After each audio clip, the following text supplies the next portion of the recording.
Muy bien. A ver. ¿Me puede escuchar, doctor? Confirmo, por favor. ¿Me pueden escuchar? Sí, se escucha claro. Muy bien. A ver, un momento, por favor. Ok. Muy buenas noches, estimados participantes. Espero que se encuentren súper bien.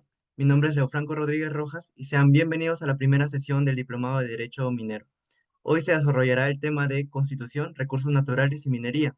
Y para ello contamos con la ponencia del distinguido doctor Jaime Tejada, quien es abogado, magíster en Derecho de la Minería por la UPC, máster en Derecho Medioambiental y Sostenibilidad por la Universidad de Castilla-La Mancha, postítulo en Derecho de los Pueblos Indígenas y Consulta Previa de la Universidad de Chile.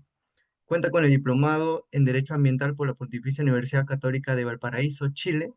Cuenta con diplomado en Derechos Económicos, Sociales, Culturales y Ambientales por la Universidad de Buenos Aires. Cuenta con más de 25 años de experiencia brindando soluciones para el desarrollo de la industria minera. Es miembro de Foundation for Natural Resource and Energy Law en Estados Unidos, el Instituto Argentino de la Minería, IADEN, la Red Latinoamericana de Derecho Minero, REDMIN Colombia, y el Instituto Nacional de Minería, Petróleo y Energía, IDEMIPE, Perú. Es subgerente legal de asuntos mineros en Volcán Compañía Minera y en forma paralela ejerce la docencia universitaria en las especialidades de Derecho Minero, Derecho de los Recursos Naturales y la legislación ambiental por la USIL y ESAN. Agradecemos a todos los participantes que nos acompañan desde el Zoom. Les, les recordamos que pueden hacer sus preguntas en el chat, los cuales serán atendidas por el doctor cuando lo crea necesario. Estimado doctor, le damos la más cordial bienvenida y le cedemos el uso de la palabra para que pueda iniciar la ponencia del día de hoy. Muchas gracias. Muy agradecido. Muchas gracias a Biloyer por la invitación. Siempre aprovecho esta oportunidad que nos brindan para felicitarlos por la decisión de llevar adelante estos diplomados tan interesantes sobre estos temas que tanto nos apasionan y brindarnos la posibilidad de compartir esta experiencia que hemos venido ganando en el tiempo con todos ustedes. Bien, permítanme por favor compartir la presentación que hemos preparado para el día de hoy.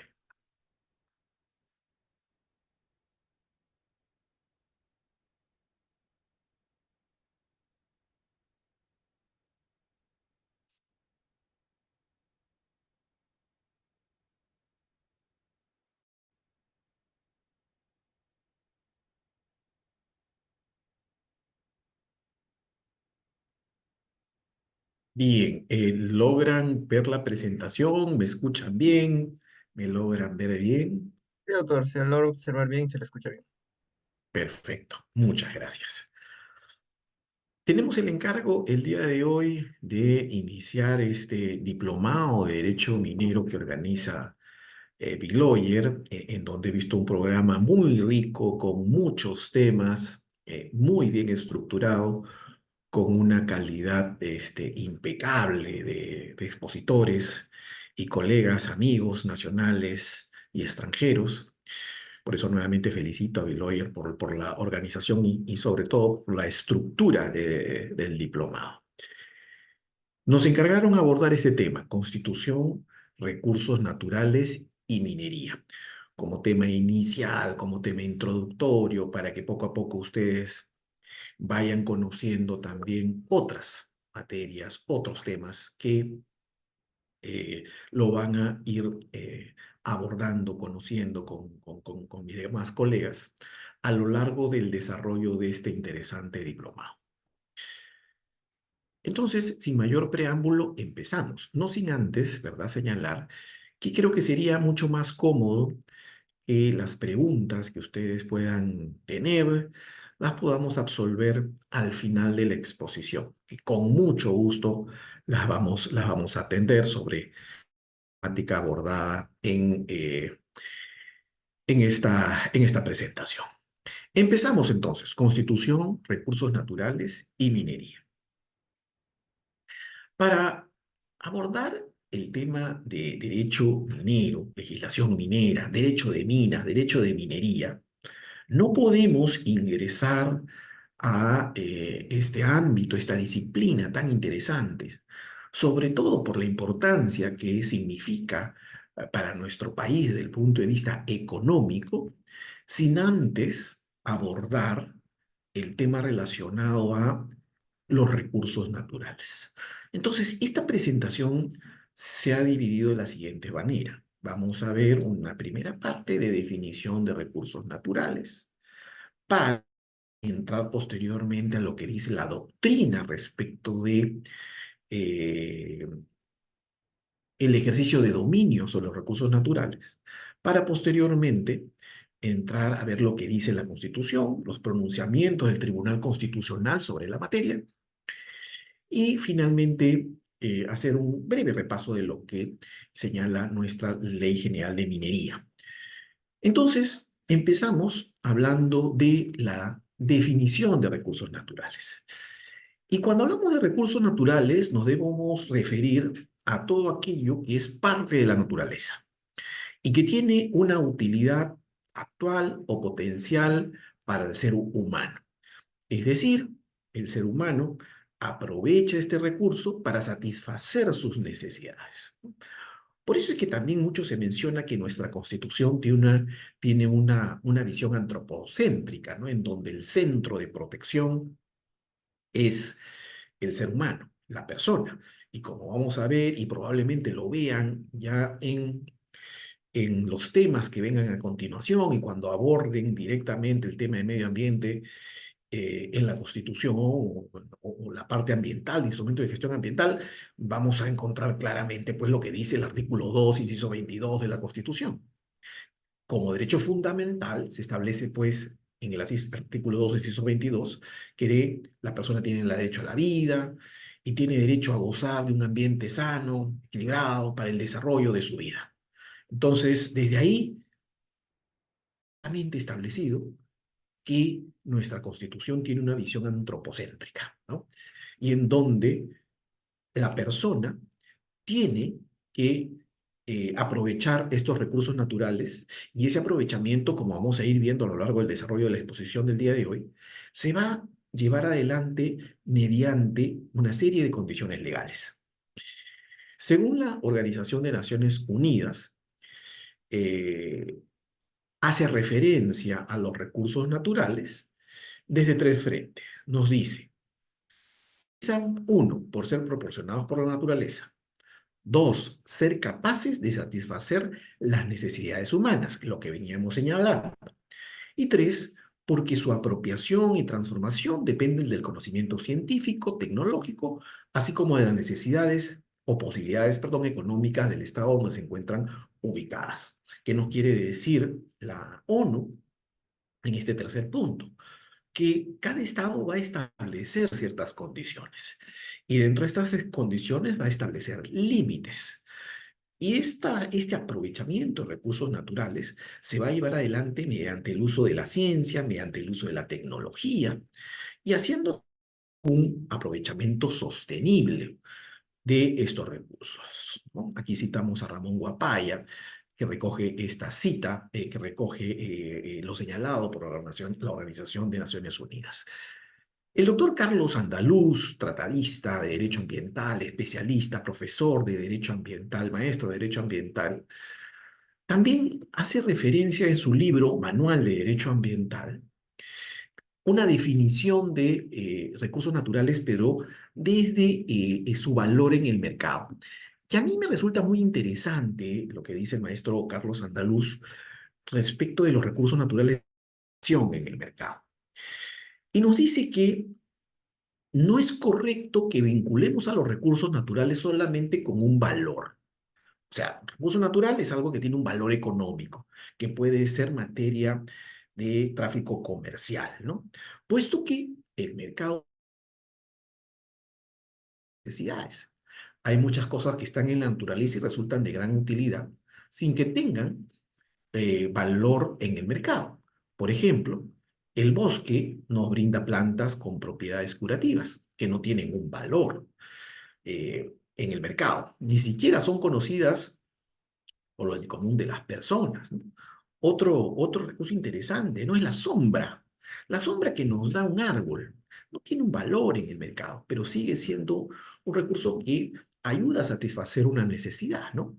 Evitar de repente los rayos solares, ¿no? Entonces, sí es cierta esta visión, este comentario de Andaluz, cuando hace referencia a que no necesariamente los recursos naturales deben siempre tener un valor o valorizarlos en el mercado. Ya entrando a la legislación nacional en materia de recursos naturales, debemos definitivamente hacer referencia a la Ley de Aprovechamiento Sostenible de los Recursos Naturales, la Ley 26.821. ¿Qué nos dice la Ley de los Recursos Naturales en el Perú? La Ley de Aprovechamiento Sostenible de los Recursos Naturales hace en su artículo 3 una definición los recursos naturales, muy parecida, similar a la que acabamos de hacer. Y nos dice lo siguiente, ¿no? Se consideran recursos naturales a todo componente de la naturaleza susceptible de ser aprovechado por el ser humano para la satisfacción de sus necesidades. O sea, nuevamente, con una visión antropocéntrica en donde el centro es el hombre que se va a aprovechar de estos recursos naturales para satisfacer una serie de necesidades. Vamos a ver más adelante cuáles podrían ser esas necesidades, ¿no? Y que tenga un valor actual o potencial en el mercado, tales como, por eso, valor actual, que está valorizado, por ejemplo, los minerales, o un valor potencial, o sea, que podría tener un valor más adelante, en el futuro, ¿no? ¿Y cuáles serían estos recursos naturales? Y lo interesante de la Ley de Aprovechamiento Sostenible de los Recursos Naturales es que hace una lista, ¿no? E identifica a los recursos naturales. Y en primer lugar habla de las aguas, los recursos hídricos, ¿no? El subsuelo y las tierras por su capacidad de uso mayor, agrícola, pecuaria, forestales y de protección, la diversidad biológica, la flora, la fauna, los microorganismos, los protistos, los recursos genéticos y los ecosistemas que dan soportes a la vida, los hidrocarburos, los recursos energéticos, eólicos, la generación de energía, ¿no? Con el aire, con el sol, geotérmicos y similares. Nosotros tenemos algunas fuentes en nuestro territorio nacional de generación de energía geotérmica. Todavía estamos explorando por ahí algunas fuentes de energía solar, eólica. Lamentablemente no somos una potencia en ello, pero sí podemos seguir trabajando en buscar estas fuentes de generación de energía para pensar también ya en la transición energética, la atmósfera, el espectro radioeléctrico, los minerales, que es el centro de análisis dentro de este diplomado, y nos encontramos frente a una lista en la Ley Orgánica de Aprovechamiento. Una lista números apertus, una lista abierta, porque en el inciso G no se limita esta relación de recursos naturales y nos dice además que se pueden considerar a todos aquellos que puedan ser considerados como tales, valga la redundancia, ¿no? Los demás considerados como tales. ¿Qué nos quiere decir eso? Que podría existir en algún lugar del planeta algún tipo de recurso que merezca en su momento el establecimiento de condiciones para su aprovechamiento y que en primer lugar las condiciones estarían establecidas de acuerdo a las condiciones de esta norma de carácter general. Porque hay que tener presente que la Ley Orgánica de Aprovechamiento Sostenible de los Recursos Naturales es una norma es aplicable de manera general a todos los recursos naturales. Pero también es cierto, como lo dice la misma Ley de Aprovechamiento Sostenible de los Recursos Naturales, que de manera específica cada recurso natural va a tener su norma especial o su ley especial. Es así que, por ejemplo, las aguas, vamos a tener que, además de revisar las condiciones establecidas en la Ley de Aprovechamiento Sostenible de los Recursos Naturales, vamos a tener que ir a la ley especial y la Ley de Recursos Hídricos.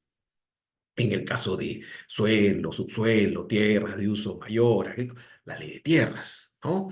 La ley de flora, la ley de fauna, ¿no? La ley de, en el caso de hidrocarburos, la ley orgánica de hidrocarburos, en el caso de generación de energía eléctrica, la ley de concesiones eléctricas, la ley orgánica de aprovechamiento de recursos geotérmicos, ¿no? Entre otros, ¿no? La atmósfera. En el caso de minerales, la ley general de minería. Entonces, cada uno de estos recursos naturales, además de lo establecido en la Ley Orgánica de Aprovechamiento Sostenible de los Recursos Naturales, y yo le invito, señores, señoritas, a que revisen esta ley en su integridad. Es una norma muy didáctica, muy interesante, no es muy extensa, y que les va a permitir tener un panorama general de las condiciones que se establecen para el aprovechamiento de recursos naturales.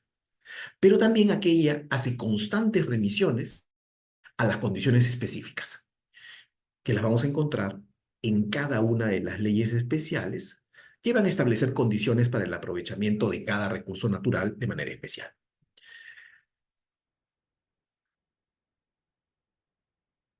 Los recursos naturales se van a clasificar desde el punto de vista de su autorrenovación en dos. Estoy seguro que esta es una clase que hecho conocen, ¿no? Y esta clasificación la vamos a dividir en dos: recursos naturales renovables y recursos naturales no renovables. Dentro de los recursos naturales renovables, vamos a entender o identificar aquellos que tienen la aptitud de autogenerarse o autodepurarse. Es decir, pueden nacer, reproducirse, crecer, ¿no? Morir. Dentro de ellos, también dentro de esta autogeneración, vamos a encontrar a los recursos hídricos, la atmósfera, el aire, la flora, la fauna silvestre, las bellezas panorámicas, escénicas, entre otros. Y dentro de los recursos naturales no renovables, vamos a entenderlos a aquellos que llevan de manera indefectible su extinción frente a su aprovechamiento, ¿no? O sea, una vez que extraemos ese recurso, se agota, no se vuelve a producir, no vuelve a nacer. Entonces, no tienen o no son identificados como recursos que se autorrenuevan. Su uso sostenible está orientado a la modificación de patrones. ¿Cómo hacemos un aprovechamiento sostenible de recursos que se pueden agotar? Justamente las condiciones legales, los límites que establece la norma, eh, son necesarias en su cumplimiento para realizar un aprovechamiento sostenible de los recursos naturales. Por ejemplo, en el caso de minería, el establecimiento de límites pues en la capacidad de tratamiento de una planta de beneficio, ¿no? Te establece un límite o te establece un límite en la capacidad pues eh, eh, de volúmenes de pesca, ¿no? En volúmenes de concesiones forestales. Entonces, para el tratamiento, ¿no? De tala de árboles. Entonces, se van a establecer límites para que cuando se lleve adelante estas actividades, se realicen estando o respetando estas condiciones que lo que buscan es que este aprovechamiento se realice de manera sostenible. También podemos hacer referencia a una clasificación desde el punto de vista del derecho civil peruano. Y esta identificación que realiza el Código Civil en los artículos 890 y 891 es que considera frutos aquellos recursos naturales considerados renovables, mientras que Código Civil identifica como productos aquellos provechos o recursos naturales que se agotan con su aprovechamiento, con su extracción, con su explotación. Entonces, tenemos una visión que también, o condiciones que para ello establece el Código Civil peruano. Ya conocemos entonces algunas definiciones de recursos naturales, conocemos qué cosa dice también la Ley Orgánica de Aprovechamiento Sostenible de Recursos Naturales, su clasificación y la visión de los recursos naturales desde el Código Civil peruano. Vamos a volver más adelante con el Código Civil peruano. Y veamos ahora una figura muy interesante. Y esa está referida a el dominio de los recursos naturales. Siempre debemos hacernos esta pregunta. ¿Quién ejerce dominio sobre los recursos naturales? Y yo estoy seguro que la mayoría de ustedes ya tiene la respuesta, sobre todo en la legislación peruana. Pero la legislación peruana y la constitución peruana ha tenido que recurrir a la doctrina para hacer una identificación y así como las diversas constituciones de diversas naciones, diversos estados, para conocer, de acuerdo a eh, lo identificado por la doctrina, cuáles son las formas en las que se puede ejercer el dominio sobre los recursos naturales. Y la doctrina ha identificado estos cuatro sistemas, hay otros más, pero hemos considerado conveniente eh, hablar de estos cuatro. Estos cuatro sistemas, entender un poco esta figura del dominio sobre los recursos naturales. Y en primer lugar vamos a hablar del sistema de accesión. Y el sistema de accesión nos dice que quien ejerce la propiedad sobre la superficie también ejerce el recursos naturales, todos ellos los minerales. Es decir, suelo, subsuelo y recursos naturales son un solo elemento. No hay una distinción entre suelo, subsuelo y recursos naturales. Suelo, subsuelo y recursos naturales es una unidad. Y por lo tanto, el propietario de la superficie es propietario de todo. Este es un sistema de origen anglosajón. Se ha venido usando hasta hace muy poco. Y y también es un sistema que es muy defendido por posiciones liberales y posiciones de izquierda. Caso curioso, ¿no? Justo en este sistema, ambas posiciones que son extremas eh, se unen en defenderla, ¿no? Los liberales, al considerar pues su bandera de defensa, que es la propiedad absoluta, defienden la accesión como un sistema pues apropiado que va a permitir que las comunidades pues ejerzan su derecho de propiedad sobre el terreno y sobre los recursos naturales y ellos puedan defender y negociar sus terrenos que incluyan recursos y las posiciones de izquierda que señalan también que este sería el sistema más apropiado porque sería una reivindicación de derechos a las comunidades indígenas o campesinas, ¿no? Frente a este sistema hay posiciones a favor y hay posiciones en contra, ¿no? Eh, Nos encontramos frente a un sistema que polariza posiciones, pero que no deja de ser interesante. La pregunta sería, ¿este es un sistema que sería adecuado a nuestra realidad económica, social, cultural? ¿No? Ya ese es un análisis muy grande que tendríamos que hacer probablemente en una sesión específica para ver el sistema de accesión, ¿no? Pero queda claro que este no es un sistema que adopta nuestro país y en la fecha, o a la fecha, eh, la verdad no conozco que exista algún país que adopte específicamente este sistema, porque sabemos que a través ya de principios que vienen de la cumbre de la Tierra, ¿no? Siempre se habla pues de la propiedad de las naciones sobre los recursos naturales, ¿no? Sistema de ocupación o res nullius. El sistema de ocupación o res nullius ya hace una separación legal de lo que entendemos por suelo, subsuelo y recursos naturales como bienes distintos, cada uno de ellos con su legislación propia, ¿no? Y la característica de este sistema es que aquí quien ocupa, quien descubre o quien demuestra mayor capacidad económica para para realizar el aprovechamiento de recursos naturales, ejerce el dominio sobre ellos. Este derecho, eh, que es ejercido, quien ocupa primero, debe de todas maneras comunicarse. Por lo tanto, tiene que existir un ente al quien yo tenga que recurrir y decirle, Yo ocupé primero, yo descubrí primero, yo llegué primero o yo tengo mayor capacidad económica para poder realizar el aprovechamiento del recurso. Y ese ente obviamente es el Estado, pero el Estado no ejerce dominio, es quien ejerce dominio el que ocupa, quien descubre, quien demuestra mayor capacidad económica. Porque en principio el recurso no le pertenece a nadie, ¿no? Cosa de nadie, res nullius. Sistema dominialista socialista. En este sistema también hay una separación legal de suelo y subsuelo de recursos naturales, como bienes distintos, con capacidad, con legislación cada uno de ellos propia, ¿no? Regulará pues la suelo y el subsuelo, y en el caso de minería, la legislación minera correspondiente, ¿no? Pero aquí lo interesante es que el dominio sobre estos recursos naturales lo ejerce el Estado, ¿no?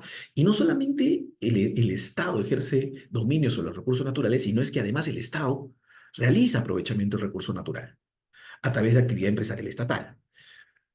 Un ejemplo o ejemplos de adopción del sistema dominialista socialista son Venezuela, Bolivia, Ecuador de alguna forma, bueno, países obviamente con una política socialista. Y finalmente tenemos el sistema dominialista realista, también conocido de dominio eminente, en donde también hay una separación legal de suelo y subsuelo de recursos naturales, como bienes distintos cada uno de ellos, con su legislación propia. Pero aquí, eh, mediante este sistema, es el Estado quien ejerce el dominio sobre los recursos naturales y es además él quien otorga derechos a particulares para que se realice el aprovechamiento de los recursos naturales. Como pueden haberse dado cuenta, el sistema que adopta nuestro país es justamente un sistema dominialista realista. ¿Por qué? Vayamos al artículo 66 de nuestra Constitución Política. ¿Qué nos dice el 66? Los recursos naturales, renovables y no renovables, son patrimonio de la nación. El Estado es soberano en su aprovechamiento. Ajá. Entonces, aquí estamos bajo esta de nuestra Constitución. Lo que nos está diciendo la Constitución es que está separando el recurso natural del espacio en donde se ubica de la propiedad justamente de quien ostenta la propiedad sobre la superficie. O sea, si hay un propietario y en ese espacio hay recursos naturales, de acuerdo al artículo 66, esos recursos naturales no le pertenecen al propietario de esa superficie. Le pertenece o ejerce patrimonio sobre ese recurso natural la nación.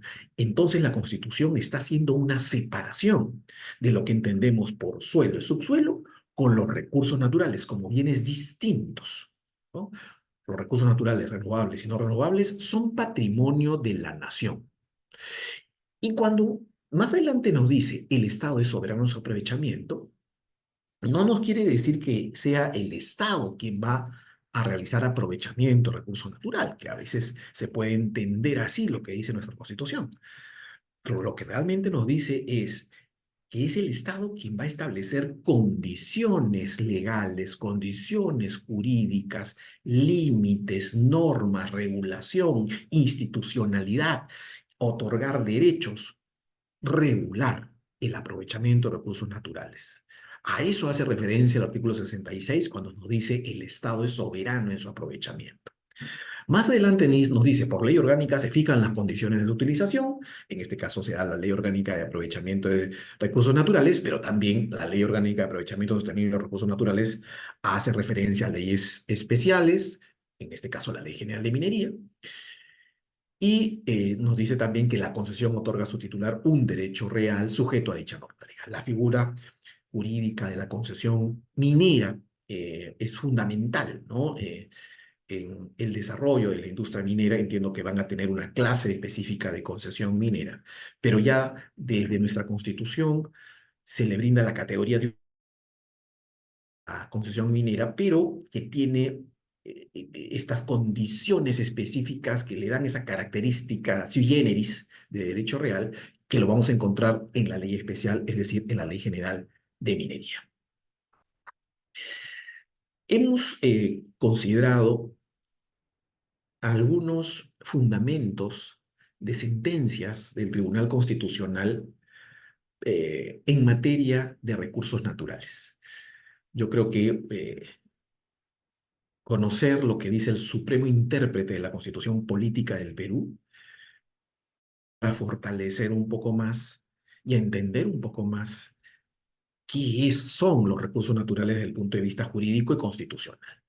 Y una sentencia muy rica desde el punto de vista académico, doctrinario, a nuestro humilde criterio, el pronunciamiento más interesante del Tribunal Constitucional en la materia de recursos naturales es justamente la sentencia 048 de 2004 PI, que es la sentencia sobre la regalía minera. Yo los invito a revisarla en su integridad, sumamente interesante. ¿Qué nos dice el tribunal respecto a los recursos naturales? Nos dice que pueden definirse como el conjunto de elementos que brinda la naturaleza para satisfacer las necesidades humanas, en particular, y las biológicas en general, lo que veníamos señalando al inicio de clase. Representan aquella parte de la naturaleza que tiene alguna utilidad actual o potencial para el hombre, lo que dice la Ley Orgánica de Aprovechamiento Sostenible de los Recursos Naturales. Son elementos naturales que el ser humano aprovecha para satisfacer sus necesidades materiales o espirituales. Vale decir que gozan de actitud para generar algún tipo de provecho y bienestar. Entonces, volvemos a tener como centro al hombre que aprovecha estos recursos naturales, pero debe aprovecharlos de manera sostenible. Estos recursos, al ser bienes que integran el dominio público, cuyo titular es la nación, y la nación somos todos los peruanos, por eso los recursos naturales que se encuentran en Cajamarca le pertenecen a todos los peruanos, los recursos naturales que se encuentran en, en, en, en Arequipa, en Tía María, le pertenecen a todos los peruanos, lo que se encuentran en Lambampas, le pertenecen a todos los peruanos. No son objeto de derecho real de propiedad en sentido civilista, sino es que configuran lo que se denomina una propiedad especial. Y esta propiedad especial, este derecho real sui generis del que hablábamos, está condicionado pues al cumplimiento de normas y específicamente en minería al cumplimiento de obligaciones que se encuentran configurados dentro de lo que la doctrina denomina el sistema de amparo minero. O sea, si incumplo estas obligaciones, no pago los derechos de vigencia 2 años consecutivos, no pago las penalidades 2 años consecutivos, llego al año 30 sin acreditar producción mínima, se produce la extinción, pierdo este amparo estatal, ¿no? Esta protección, la vigencia de mi concesión. Y por eso es que este tipo de propiedad especial o derecho real sui generis se caracteriza pues por estar sometido a una norma específica, ¿no? Que vendría a ser pues la Ley Orgánica de Aprovechamiento Sostenible de los Recursos Naturales y las leyes específicas, Ley de Minería, Ley de Hidrocarburos, Ley General de Pesca, Ley de Recursos Hídricos, entre otras. También el Tribunal Constitucional nos dice que los recursos naturales en su totalidad son patrimonio de la nación. Ellos explican que su explotación no puede ser separada del interés nacional por ser una universidad patrimonial reconocida para los peruanos. Es decir, las actividades que se realicen, específicamente en minería, no pueden estar desligadas del interés nacional. ¿Y cómo se traduce eso? ¿Cómo se materializa eso? A través de que la actividad minera o empresarial brinda trabajo, paga impuestos, genera inversión.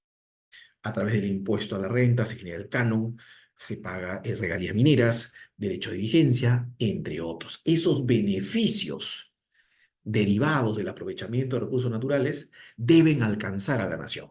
Y es lo que nos dice la Constitución, y eso se encuentra regulado en diversas normas específicas, ¿no?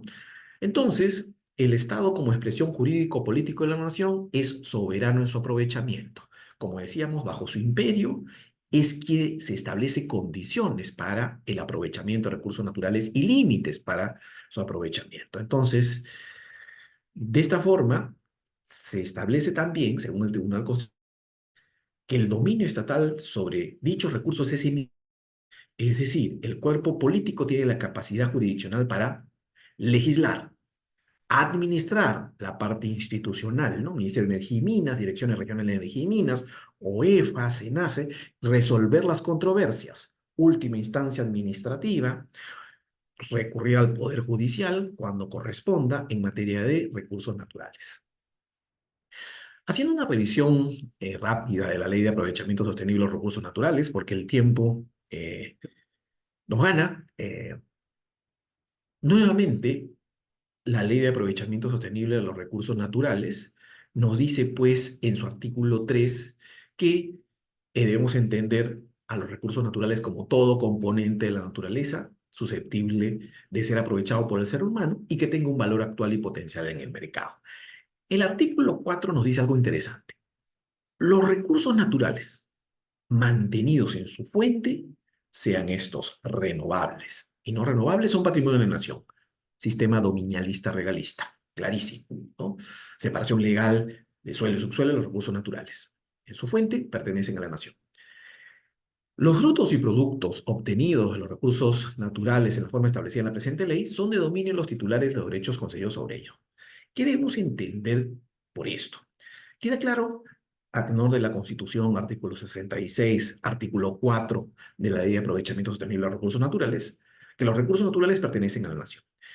Pero si el Estado, a través de la institución, me otorga derechos, una concesión minera en una determinada área, yo, en mi condición de concesionario, puedo aprovechar esos recursos. Esos recursos en el suelo, en la fuente, le pertenecen a la nación. Pero si yo extraigo esos recursos de mis recursos, frutos o productos, en el caso de minerales serían productos, yo ya ejerzo un derecho real sobre esos recursos. Esos recursos naturales, esos minerales son de mi propiedad y ya puedo transformarlo, modificar. Ahí hay todo también una discusión sobre el tema de la concesión de beneficios, qué derecho otorga, ¿no? Yo extraigo los minerales y los tengo que llevar a mi planta de beneficio, ¿no? Entonces, eso es lo que nos quiere decir el artículo 4. El Estado es soberano en su aprovechamiento. Obviamente, el artículo 6 señala claramente que debemos entender la figura del Estado de soberano aprovechamiento mediante el establecimiento de condiciones. Y además, la propia Ley Orgánica de Aprovechamiento Sostenible de Recursos Naturales no te dice cuáles son los títulos habilitantes que se van a otorgar para los recursos naturales de manera específica. ¿A dónde tenemos que recurrir? Como lo señala el artículo 19, debemos ir a la ley especial. Y la ley especial nos va a decir los procedimientos, las condiciones, ¿no? Para obtener derechos, títulos habilitantes para el aprovechamiento de recursos naturales. Y además nos dice el artículo 20 que todo aprovechamiento de recursos naturales por parte de particulares da lugar a una retribución económica que se determina por criterios económicos, sociales y ambientales. Que en el caso específico de minería, como veníamos hablando hace unos minutos dentro de la figura del sistema de amparo minero, de vigencia, que es este pago de naturaleza anual que debemos realizar para mantener vigente nuestra concesión y que realizamos por primera vez cuando formulamos un petitorio de concesión minera. Y a partir del año siguiente se convierte en un pago de naturaleza anual y cuyo incumplimiento puede producir la extinción de la concesión minera.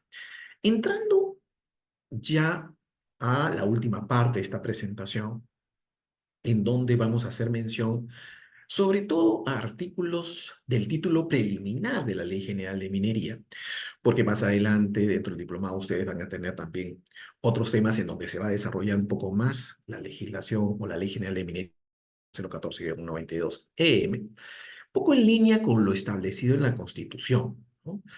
¿Qué cosa dice el artículo 2 del título preliminar de la Ley General de Minería? Nos dice lo siguiente: todos los recursos minerales pertenecen al Estado, cuya propiedad es inalienable e imprescriptible. Aquí es interesante, ¿no? Porque debemos tener presente que que la Ley General de Minería es del año 92, es decir, un año antes de la promulgación de la Constitución política vigente.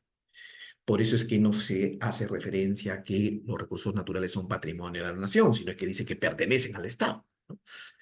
Entonces, ¿y por qué dice que pertenecen al Estado? Porque si vamos a la Constitución del 79, se establecía justamente esa condición, ¿no? Que los recursos naturales le pertenecían al Estado, ¿no? El aprovechamiento de recursos minerales se realiza mediante el régimen de concesiones. En el que queremos aprovechar recursos minerales, debemos iniciar un procedimiento administrativo que se denomina el procedimiento ordinario minero, cuyas condiciones están establecidas en el Decreto Supremo 020-2020, EM, para obtener el título de una concesión minera que me otorga el derecho a explorar y explotar minerales. Ojo que este derecho, efectivamente, brinda la concesión, pero el ejercicio para explorar, para explotar, me lo van a otorgar los otros títulos habilitantes que voy a tener que gestionar posteriormente al otorgamiento de la concesión. El artículo sexto del título preliminar nos dice que la concesión minera obliga a su trabajo, obligación que consiste en la inversión para la producción de sustancias minerales. Este es un artículo muy interesante y en este momento está tomando mucho protagonismo porque obliga a que el concesionario trabaje su concesión, produzca en su concesión, invierta en su concesión. Y claro, porque el Estado me otorga una concesión minera para trabajar, producir en ella, pero me otorga plazos, ¿no? Y esos cumplir los 10 años para acreditar producción o inversión mínima, y si no, pago una penalidad.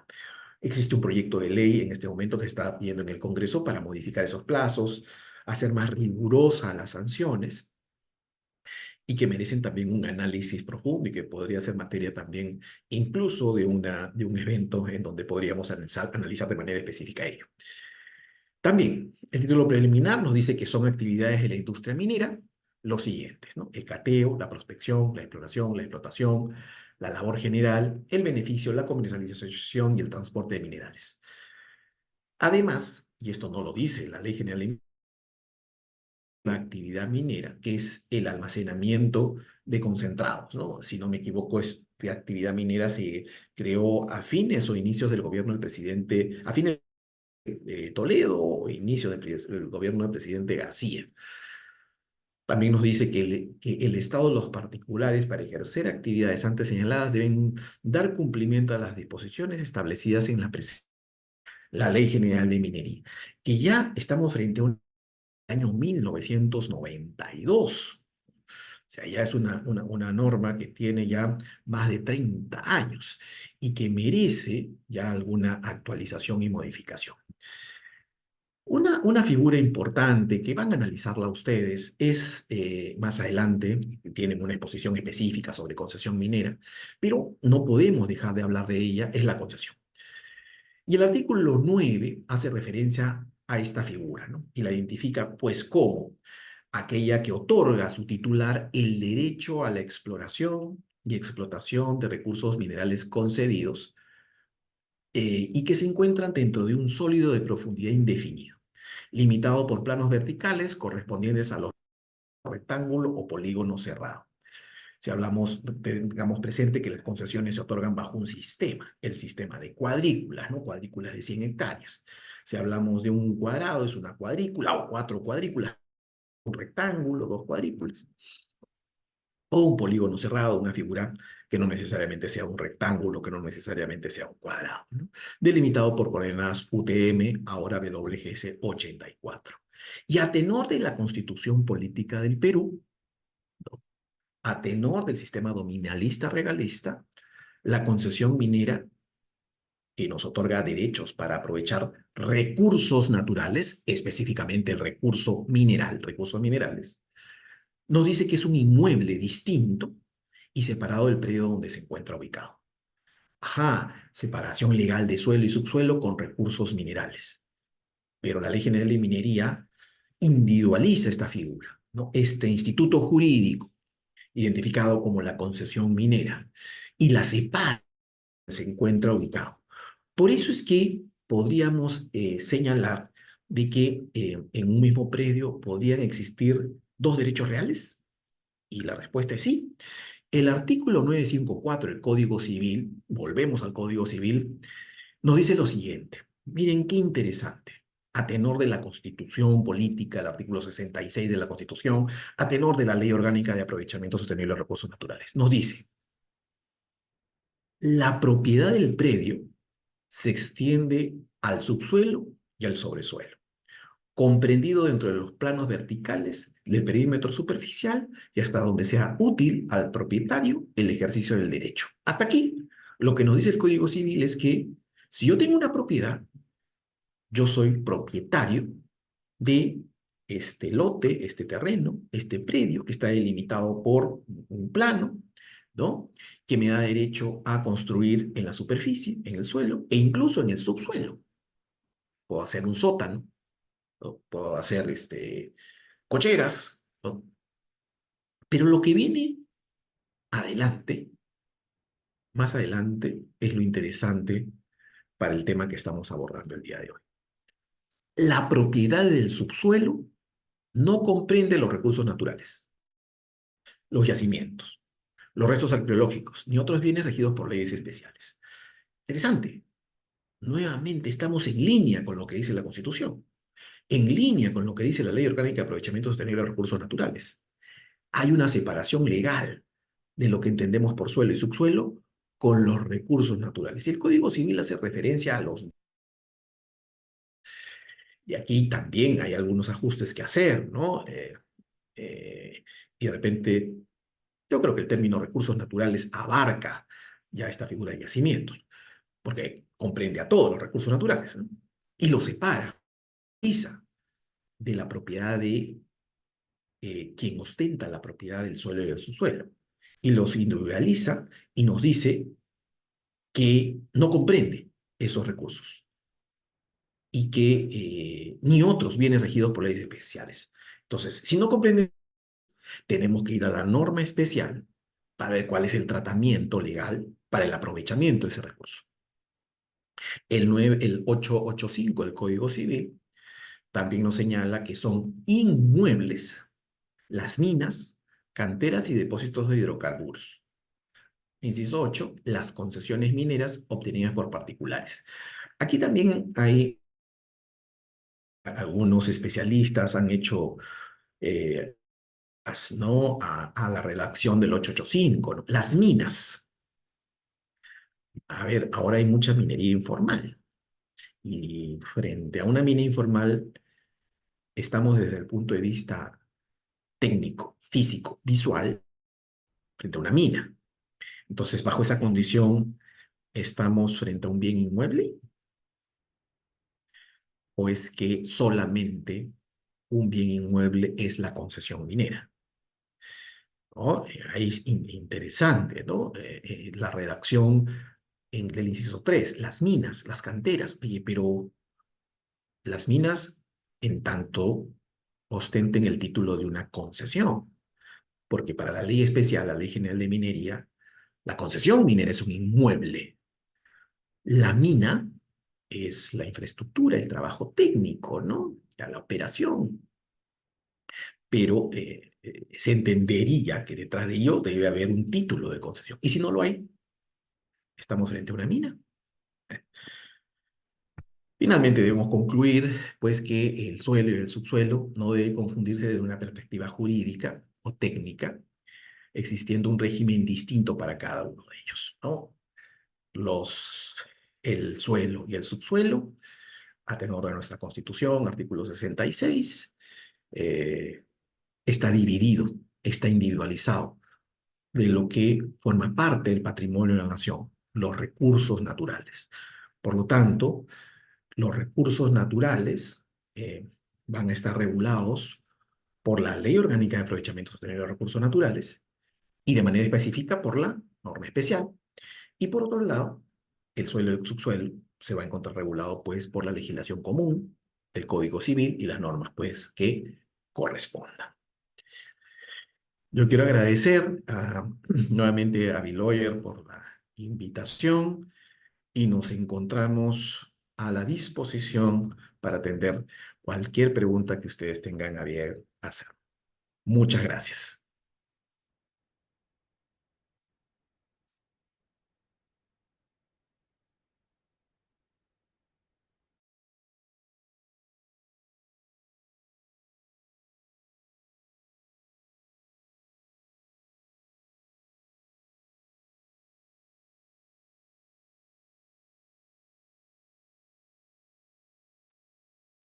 Doctor, para parecer parece que no hay preguntas. Oh, no, sí hay preguntas en el chat, doctor. ¿Podría revisar, por favor? Sí, claro. A ver, vamos a entrar al chat para ver la pregunta completa. Nos dice, en el sistema dominalista, el suelo, subsuelo y los recursos naturales hay distinción. Y todo esto le pertenece al Estado, pero le da derechos a un tercero para aprovechar estos recursos. ¿Eso es correcto? Muchas gracias por la pregunta, Cielo. A ver, lo correcto, Cielo, es lo siguiente. Recordemos qué cosa dice el artículo 66 de nuestra Constitución Política del Perú. Nos dice, los recursos naturales, renovables y no renovables son patrimonio de la nación. Hasta aquí ya está separando, los está individualizando y dice que le pertenecen esos recursos a todos los peruanos, no le pertenece al propietario de la superficie. No es que el Estado ejerza propiedad o patrimonio sobre el suelo y el subsuelo. Quien ejerce sobre los recursos naturales es el Estado. Sobre el suelo y el subsuelo lo puede ejercer la propiedad una persona natural, una persona jurídica, una comunidad campesina. Ejemplo, Carolina, perdón, o Cielo, tienes un terreno en algún lugar del Perú. Es tu propiedad. Tú puedes construir sobre ese suelo, puedes incluso construir en el subsuelo. A lo que no tienes derecho, cielo, es a aprovechar recursos minerales, a recursos naturales que se encuentran dentro de esas áreas. Porque esos recursos naturales, de acuerdo al 66, de acuerdo a la ley de aprovechamiento sostenible de recursos naturales, de acuerdo al Código Civil que acabamos de ver, le pertenece a la nación. Y para aprovechar esos recursos naturales, necesitas de los títulos habilitantes que correspondan. Si es agua, el título habilitante que corresponda. Si es petróleo, el título habilitante que corresponda. Si es gas, si es minerales, si es pesca, el título habilitante que corresponda. A eso hacemos referencia con la separación legal de suelo y subsuelo de los recursos naturales, cielo. Doctor Carolina Suyo ha levantado la mano. No sé si tendrá una pregunta. Puede Carolina, activar ¿cómo su está? Buenas micrófono. noches. Puede activar su micrófono. Hola, hola doctor, buenas noches. ¿Cómo Agradecerle está? por la ponencia, estuvo muy interesante. Bueno, mi pregunta abocada a la sentencia que hizo mención, la sentencia 0048/2004. En una parte mencionó una parte que me llamó mucho la atención, que era respecto al cumplimiento de obligaciones. En base a ello, mi pregunta es si es que en caso de que se tiene que hacer este cumplimiento al amparo estatal y la vigencia de la Constitución, ¿se podría implementar un manual de cumplimiento abocado a, a este ámbito minero y cuáles serían las consecuencias de esta implementación? Y el manual de cumplimiento, entiendo que, ¿cuáles serían las condiciones de ese manual de cumplimiento, Carolina? Claro, eh, por ejemplo, respecto a respetar el tema de las concesiones o la vigencia de los plazos, voy un poco, mi pregunta es un poco general, es más para entender si es importante implementar un manual de cumplimiento dentro de y cuáles serían los efectos o tal vez los alcances de implementarlo, tal vez un beneficio o algo abocado ahí. Gracias, Carolina, por la pregunta. Sí, es interesante, ¿no? Que, bueno, establecer ciertas condiciones, pero yo lo que creo, Carolina, es que las condiciones dadas y, y si incumplen ciertas condiciones, Carolina, a los entes de fiscalización. Entonces, que las empresas tengan protocolos internos, manuales internos de cumplimiento, políticas, ¿no? Es otra cosa. Pero seguir estableciendo más condiciones, más normas, lo que podemos conseguir con ello, Carolina, es desincentivar la inversión. Claro, la percepción puede ser de que algunas empresas no cumplen las normas. Yo creo que las cumplen. Y justamente ante el incumplimiento están las sanciones. Y para ello, entrando al tema ambiental, por ejemplo, en materia de, tienes instituciones como el OEFA que va a fiscalizar el cumplimiento de obligaciones ambientales. o Sinermin el cumplimiento de obligaciones en materia de seguridad y salud ocupacional de la infraestructura, la SUNAFIL en materia laboral, entre otros. Entonces, sí considero que lo que menos debemos hacer es establecer más condiciones, ¿no? Más límites. Y lo que debemos hacer es más de regular, ¿no? Y no establecer tantas condiciones. Hace unas semanas, mi amigo Francisco Tom participó en un evento en el Colegio de Ingenieros del Perú y en donde concluyó de que para minería necesitamos aproximadamente 400 licencias, permisos y autorizaciones, Carolina. O sea, imagínate, ¿no? Estamos hablando desde el inicio, desde que inicias las actividades del cateo, la prospección, entre otros, ¿no? Entonces, establecer más condiciones, más manuales de cumplimiento, a nuestro humilde criterio, consideraría que podría desincentivar el desarrollo de las inversiones en minería, ¿no? Muchas gracias, doctor. No, Muchísimas no, de gracias. nada. Hay más preguntas en el chat, doctor. ¿Podría revisarlo, por favor? A ver, ¿qué derechos tienen los mineros inscritos en el proceso de formalización sobre el suelo y el subsuelo? Ninguno, Grace. En principio, ellos tienen derecho a explotar. Bueno, eso es caso curioso, ¿no? El tema de la formalización, ¿no? Porque en el caso de ellos, tienen una llave que les permite en explotación de minerales con una simple inscripción, ¿no? Cosa que no tenemos los formales, ¿no? Los formales nos debemos someter, y acabo de decirlo, casi 40, 400 títulos, licencias, permisos, autorizaciones, mientras que ellos con la sola inscripción ya pueden ingresar a hacer actividad minera. Algún derecho sobre el suelo y el subsuelo, a mi criterio, no lo tienen. Sin embargo, estas condiciones que no son claras, les permite ingresar a áreas incluso concesionadas a seguir haciendo o a realizar actividades de exploración y explotación. Yo no estoy de acuerdo con el proceso de formalización, ¿no? Sin embargo, bueno, queda clarísimo que la intención del gobierno actual y del es mantener este proceso, ¿no? A ver, ¿cree usted que las normas sobre la consulta previa han logrado de alguna manera desvirtuar el sistema dominalista realista? Pues el Estado perdería en gran medida dominio sobre los recursos naturales. Al contrario, Javier, yo lo que creo es que, a ver, hay que entender lo que dice el artículo 66 de la Constitución. Nos dice lo siguiente, Javier. Los recursos naturales, renovables y no renovables, son patrimonio de la nación. El Estado es soberano en su aprovechamiento. Entonces, Javier, si la Constitución te dice el Estado es soberano en su aprovechamiento, ¿qué nos quiere decir? Que el Estado puede legislar en materia de consulta previa, ¿no? El Estado es soberano en su aprovechamiento. Entonces, si establece que los pueblos eh, indígenas y nativos tienen el derecho a que se les consulte. No estamos hablando específicamente de aprovechamiento de recursos naturales. Se les consulte porque se produzca una afectación a sus derechos colectivos, ¿no? Por una medida administrativa o legislativa, estamos totalmente de acuerdo con ello. El asunto es que estas comunidades sean comunidades indígenas o nativas, o sea, que cumplan las condiciones para tal, que establece la ley de consulta previa y el convenio de la OIT 169. Si lo cumplen, que pasen el proceso. Yo soy un defensor del derecho de los pueblos indígenas y las comunidades nativas, en tanto esos procesos se lleven de manera adecuada, con comunidades que cumplan tal condición, porque queda claro que las comunidades que no cumplen esa condición no deben pasar por el derecho a la consulta previa, pues no tienen ese derecho. El derecho lo tienen aquellos que cumplen esas condiciones.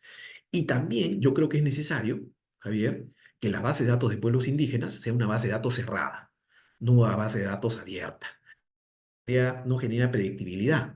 Al contrario, genera inseguridad. O sea, si voy al Ministerio de Cultura y consulto si dentro de mi proyecto hay pueblos indígenas, el Ministerio de Cultura me va a decir, probablemente no hay, pero igual tienes que ir al campo a confirmar si hay o no hay.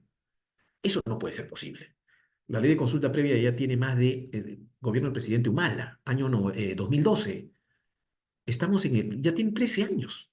Y no puede ser posible de que a la fecha sigamos teniendo una base de datos de pueblos indígenas abierta cuando ha pasado más de 13 años.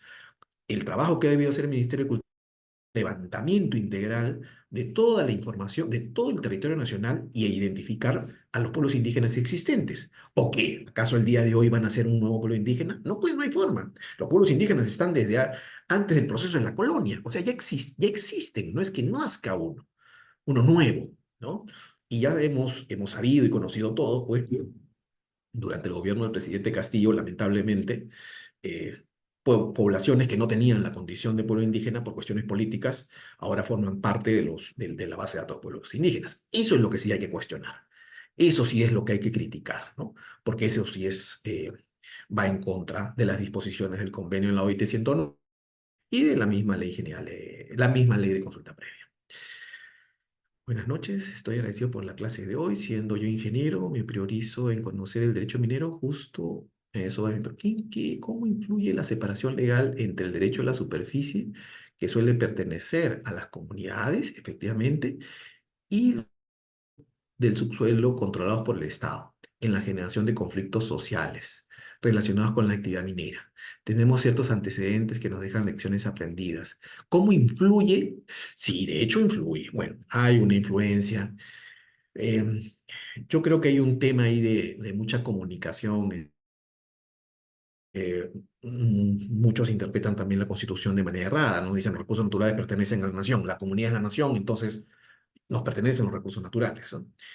Y siempre ha sido un tema de conflicto, pero es importante, por ejemplo, plataformas como estas, ¿no?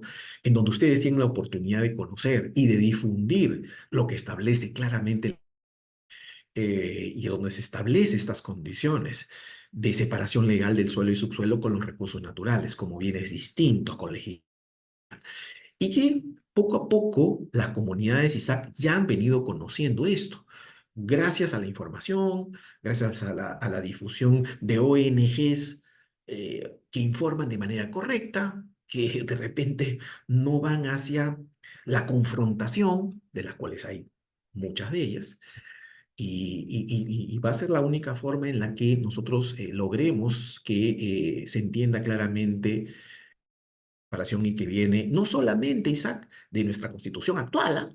Esto es histórico. ¿Quién tenía el dominio sobre los recursos minerales, el oro, en la época del incanato? El Inca. ¿No? Y después del Inca vienen los españoles, lo tenía la corona. Y la república, ¿quién lo tiene? El Estado. O sea, siempre ha habido una separación legal del suelo y el subsuelo con los recursos naturales. En el caso del sistema dominalista, según pregunta Yanira Atoche, menciona que hay una separación entre suelo y subsuelo y recursos naturales. ¿Qué es lo que pasa si una persona es titular del subsuelo y otra del suelo? Ninguna, Yanira. De igual forma, el recurso natural sigue siendo patrimonio de la nación. O sea, de igual forma se tendrá que hacer esa individualización si es que tú o algún tercero formula un petitorio de concesión minera sobre esa área. El propietario, el titular de la concesión tendrá que negociar con el propietario del suelo y con el propietario del subsuelo para poder el concesionario realizar actividad de exploración o explotación. Profesor, para obtener los títulos habilitantes hay un orden de prelación o qué le sigue a la concesión minera. Gracias, Brunel. Eh, a ver, sí. Sí, a ver, lo primero es el título de concesión. Después, y va a depender, Brunera, de la actividad que vayas a realizar, ¿no? Y van ustedes a conocer todos los títulos habilitantes en las siguientes clases, ¿no? Esta no es una clase, esta es una clase de Constitución y Recursos Naturales, pero hablemos de, por ejemplo, la exploración, ¿no? Para no ir a cada actividad. Por ejemplo, si vas a hacer exploración, Brunella, ¿qué necesitas? Necesitas la concesión. ¿Qué más necesitas? Además del derecho a explorar y explotar los minerales, que es la concesión, debes obtener derechos, permiso, una autorización o un contrato con el propietario de la superficie. Celebrar un convenio, comprar el terreno o celebrar un convenio de uso, usufructo, servidumbre sobre el terreno superficial que te permita como concesionario minero pisar el terreno, porque no es tuyo, tú tienes solamente por el derecho de obtener por el título de concesión el derecho a explorar y explotar minerales, no tienes derecho a el suelo y el subsuelo, pero con la celebración del contrato con el propietario de la superficie, ya tienes lo que yo siempre le digo a mis alumnos, los dos títulos. El título minero y el título civil, que es el contrato que te da el derecho para usar el terreno. Entonces tienes los dos títulos, civil, minero, y con los dos títulos puedes gestionar los otros títulos habilitantes para exploración. Tu instrumento de gestión ambiental, que puede ser una ficha técnica ambiental, una DIA, un EIASD, va a depender del número de perforaciones, va a necesitar una licencia de uso de aguas, certificado de inexistencia de restos arqueológicos, entre otros títulos habilitantes para gestionar uno que se denomina el certificado de inicio de actividad. Ese certificado de inicio, chicos, es la llave que le va a permitir a la empresa recién iniciar exploración. Y para eso es muy probable que pasen muchos años. Yo creo que no más de 10 años desde que te otorgan la concesión para poder hacer exploración minera. Miren el tiempo. Y la exploración minera no me permite ganar dinero. O sea, yo recién estoy determinando en la exploración minera si es que hay o no mineral o el volumen que yo estoy buscando. Entonces, esos son algunos de los títulos habilitantes que se necesitan, Brunella, para hacer exploración minera. Buenas noches, gracias. ¿Son embargables las concesiones por deudas o privados a SUNAT? Entiendo que sería en forma de inscripción, pero los fueros, los frutos de explotación podría ser. Sí, a ver, Domingo. La concesión minera al tener, y eso se lo va a decir probablemente el expositor o la expositora con la que vayan a ver concesión minera. La concesión minera es considerada un bien inmueble. Al tener a la categoría jurídica de inmueble, Domingo, queda claro pues de que puede ser materia de un derecho real de garantía. O sea, una concesión la puedo dar en hipoteca y buscar un financiamiento, un préstamo a través de un contrato principal, que sería el contrato de mutuo, financiamiento, préstamo, y como contrato accesorio, la garantía, la hipoteca, que sería la concesión. ¿Qué pasa si la empresa no paga? Pueden, pueden ejecutar, el banco puede ejecutar, sí, va al proceso judicial, ejecuta, obviamente se van a presentar de repente otras empresas mineras interesadas en comprar en remate una concesión. ¿Eso es posible? Es posible. No, de nada, de nada. Excelente, muchas gracias. Pregunta, logré una concesión minera y me encuentro en la etapa de cateo y prospección y encuentro restos arqueológicos en la zona que predomina la concesión o la zona arqueológica. ¿Qué es lo que tiene que hacer? Si estás haciendo cateo, recuerda, Julio, que el cateo y la prospección es libre a nivel nacional, de acuerdo a lo establecido por la Ley General de Minería. No necesitas un permiso administrativo, pero sí, Julio, vas a necesitar permiso del propietario de la superficie, la comunidad campesina, o si es un propietario que ejerza propiedad civil, el propietario del terreno. Tienes que pedir la autorización. Y si encuentras en ese momento restos arqueológicos, recuerda que estás haciendo un trabajo superficial, porque el cateo y la prospección, al ser libres, no generan un impacto al medio ambiente. No necesitas un instrumento de gestión ambiental. Entonces, si cuando quieras hacer exploración para obtener el certificado de inicio, que lo vas a necesitar con la concesión, con el instrumento de gestión ambiental, con el terreno superficial, con la licencia de aguas, vas a necesitar un certificado de inexistencia de restos arqueológicos que te va a decir que ese lugar hay o no restos arqueológicos. Eso lo tramitas ante el Ministerio de Cultura. Pero ya sabemos que hay. Profesor, existen. Bueno, lo que se va a hacer en ese trabajo de arqueólogo del Ministerio de Cultura es determinar la dimensión, Julio, de lo que se está hallando. Dependiendo de la dimensión, se tomarán decisiones. Si es algo pequeño, se puede hacer lo que se denomina un rescate arqueológico, es decir, rescatar estos restos que se han encontrado. Pero si nos encontramos frente a un monumento arqueológico de envergadura, encontramos frente a un Machu Picchu, va a ser improbable que puedas realizar actividades mineras en esta área. Se prioriza nuestro patrimonio cultural de la nación.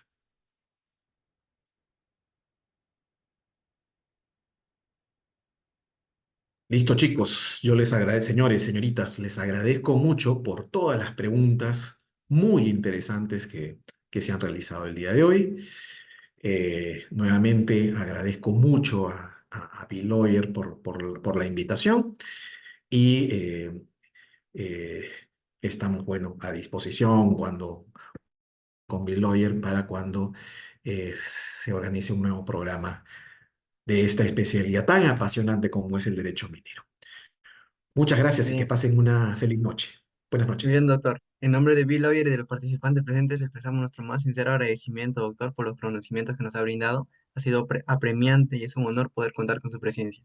Esperamos contar con usted en futuros eventos académicos. Muchas gracias. Muchas gracias. Muchas gracias. Buenas noches a todos.